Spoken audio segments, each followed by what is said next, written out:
All right, guys, listen up. Before we get into this, I need you to know that it's literally like 7:26 in the morning right now, and I just finished the plan for this video, so you know I was in early. I was here at like 5:30, okay? It was an early day. So all I'm saying is that if I happen to maybe stumble over my words or something, just give me a little break. I haven't even had a cup of coffee yet. All right, so a few weeks ago, you guys saw us put out a video that covered exactly what was going on in the wheel world and just why you guys should expect some of the most popular wheels to go up in price.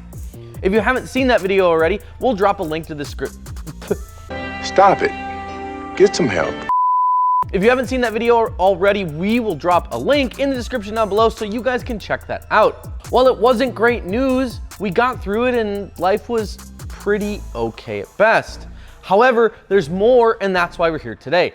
I'm Dusty with Custom Offsets. You guys can follow me and all of my arm flailing goodness at dusty.co on Instagram, and today we're covering what's coming down the pipeline in terms of wheel pricing, what brands are affected, and just why the hell it's happening in the first place.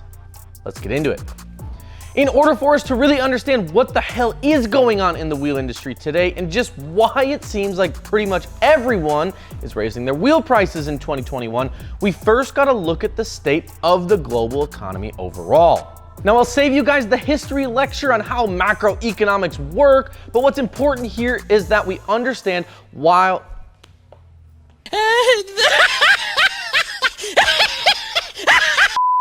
What is important here is that we understand while wheels are produced literally all over the world, most of the wheels are produced in countries overseas like Serbia, Russia, and China. Under normal circumstances, this really isn't a problem. See, wheels are produced in factories and then they're packaged up, snug as a bug in a rug, and then they get loaded in the shipping containers, and then these shipping containers get loaded onto these massive cargo ships, and then they set sail across the big pond for about 30 days, and they end up at a port on the West Coast, usually in California or Washington. Historically, this whole process from start to finish takes somewhere between 60 and 90 days, meaning that getting wheels is pretty easy. But that's not how it works in 2021. In case you guys forgot, 2020 held quite a few surprises for us, including a global frickin' pandemic, a major economic downturn, and then we all got a few extra pennies in our pockets courtesy of Uncle Sam. In turn, this snapped up pretty much all of the available wheel inventory at the current time. Again, not normally a huge issue under normal circumstances. You just get some more wheels, they take about 60 days and then they're here. But let's face it, the last 2 years have been pretty much anything but normal.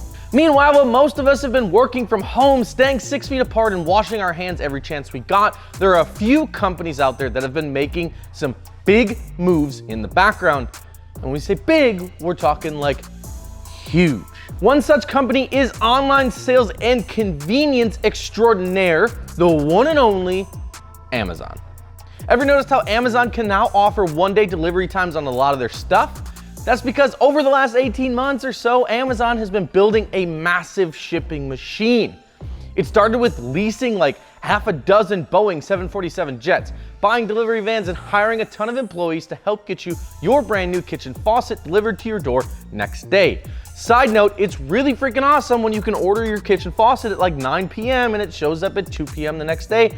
Ask me how I know. Much like everyone else, Amazon has also been feeling the squeeze when it comes to shipping their goods from overseas. Might as well call me Dr. Seuss, I can rhyme too. So naturally, they did what anyone would do. They bought containers, and not one or two, but literally thousands and thousands of shipping containers. So now we have more demand for shipping containers and less containers overall for the market.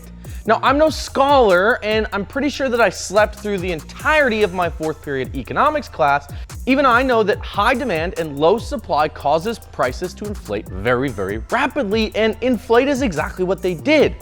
Suddenly, shipping containers that used to cost under $5,000 to ship in 2019 are now costing wheel manufacturers $20,000 to $25,000 per container. It's freaking nuts. Even worse yet, availability on shipping containers is so limited that if you don't take the container when they call you up and tell you that you can get it, you may not get another shipping container for several months. It really is quite a situation, and one that likely won't clear up for a little while now. Because of this massive spike in shipping prices, companies all over the world have been increasing their prices to help combat this. It started a few weeks ago where we saw companies like Fuel and Motometal and XD and KMC, all of those guys increase their prices by about 15%. Then just last week, we saw more companies follow suit and increase their prices with companies like TIS, Fittipaldi Off-Road, Gear Off-Road, Motive Off-Road, and many, many more. And now, to round it all out, we just got word that MKW and Hostile are also increasing their prices about the same percentage effective tonight at midnight. Again, this is going to affect brands like MKW, RSR Wheels, and of course the one and only Hostile. So what can you do? Well, all right, for starters, if you've been shopping for Hostile wheels in the last few weeks, then there's no better time to buy than right now so you can beat the price increase. Above that, the best thing you can do is maybe share this video with a few friends so they understand not only that the prices are going up, but also exactly what's going on and why price increases are coming. And as always, we'll always do our best to bring you guys the most up-to-date and accurate information when it comes to changes in the truck industry, because we're also feeling the squeeze here at Custom Offsets. We're also waiting for parts. We're also seeing price increases. We're right there with you. What do you guys think about these newfound price increases? Do you think they're temporary or are they here to stay? Did you pick up a set of wheels before the prices increased? Let us know down in the comments section below, and as always, be sure to subscribe to the channel so you can keep up with all the industry insights, the truck trends, and the news that you guys have come to love from Custom Offsets. With that, I'm Dustin with Custom Offsets. We'll see you guys on the next one.